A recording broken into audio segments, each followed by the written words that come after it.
বর্তমানে বাংলার মুখ্যমন্ত্রী যিনি, তিনি কোন পরিস্থিতির মধ্যে দিয়ে তার জীবনযাপন করছেন।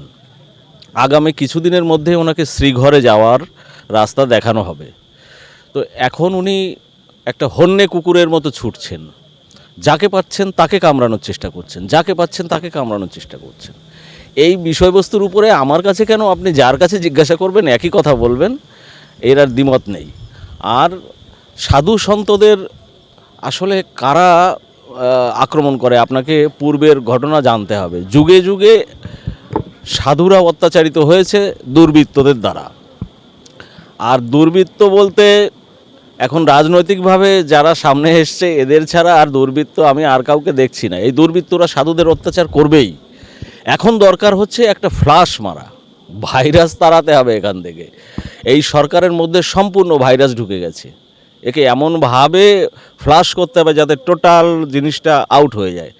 আর এই মহিলা বেশি দিন নয়, অল্প দিনের জন্য দৌড়দৌড়ি করছেন, আগামীতে তাকে আমরা অন্য অবস্থায় দেখতে পাবো। সম্পূর্ণ কোনো মতুয়া, প্রকৃতপক্ষে মতুয়া এক ধরনের, আর মতুয়া রূপধারী কিছু মানুষ আছে যারা কয়েকটা, সংখ্যায় বেশি নয়, কয়েকজন আছে, ওনাদের পিছনে একটু ঘুরঘুর করে দৌড়ে বেড়ায়। আসলে মতুয়া যারা, তারা কেউ এবার আর পশ্চিমবাংলার মুখ্যমন্ত্রীকে সাপোর্ট করেননি।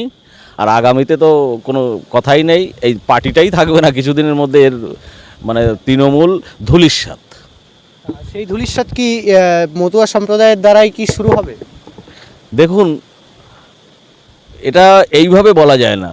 মতুয়া বলতে কি, মতুয়া একটা ধর্ম মতবাদ। তো এর দ্বারা এই মানুষ, যে কোনো মানুষ মতুয়া হতে পারে। তার মধ্যে মতুয়া আদর্শ যদি পরিলক্ষিত হয় সেই মতুয়া। নামে প্রেমে মাতোয়ারা যিনি, সেই মতুয়া।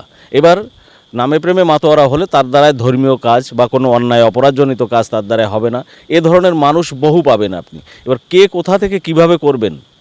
নরেন্দ্র মোদী একজন মতুয়া, তিনি এখান থেকে রীতিমতো যেভাবে মতুয়া করা হয় মানুষকে, সেইভাবে আচার অনুষ্ঠান মেনেই এখান থেকে নারকেলের আচার মালা তার গলায় পরিয়ে দেওয়া হয়েছে, তিনি এখান থেকে মতুয়া হয়ে গেছেন। তো মতুয়া এরকম যারাই এই সাধু ভাবাপন্ন মানুষ তারাই মতুয়া।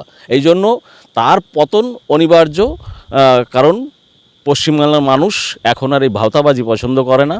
আর ওনার যে কালচার, ওনার যে টিম যা করে বেড়াচ্ছে, পিঠে খাওয়া খাই, এ সমস্ত মানুষ কখনো প্রশ্রয় দেবে না। তাই ওনার পতন অনিবার্য। আমার শেষ প্রশ্ন, মমতা বন্দ্যোপাধ্যায়, অভিষেক বন্দ্যোপাধ্যায় আমরা দেখেছি এসেছেন, কিন্তু ওনাকে ঢুকতে দেওয়া হয়নি কেন? এটা আপনারা কি মনে করেন? আরে বাবা, যা তুই মন্দিরে কেন আসবি? মন্দিরে মানুষ কি করতে আসে? মন্দিরে আসে পুজো অর্চনা করতে। এখন সেক্ষেত্রে তুমি 5,000 পুলিশ নিয়ে কেউ পুজো দিতে আসে, এরকম তো আমি জীবনে শুনিনি। এর উদ্দেশ্যই হচ্ছে সন্দেহভজন। আর যে এই ধামের কর্তা, যার এই ধাম রক্ষা করার দায়িত্ব, সে তো সবসময় চাইবে দুর্বৃত্ত ধাম থেকে দূরে থাক, এই ধরনের আকাজ কুকাজ করা মানুষগুলো এরা দূরে থাক। এ ধর্মীয় গুরু হিসাবে শান্তনু ঠাকুর যে বাধা দান করেছে, আমি তার সঙ্গে ছিলাম, আমি একদম সম্পূর্ণ সহমত।